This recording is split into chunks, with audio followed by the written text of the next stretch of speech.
这个疫情爆发了后，台中各区的区公所调解的服务嘛暂停2个月，嘛互申请调解的案件累积到400多件。南区公所来宣布，即日开始加开调解的时段，早起甲下晡拢总有。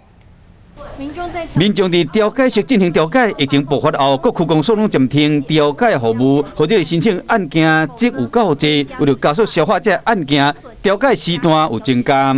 每个礼拜1到礼拜5，除了礼拜1的上午跟礼拜5的下午没有调解之外，每天都有进行调解。 区公所表示，讲调解室上济敢若开4间，需要分流甲限制人数。另外，户政事务所嘛公告讲，暗时甲假日的注文等等相关服务依然暂停。疫情3级警戒的时候，有一些像到府服务、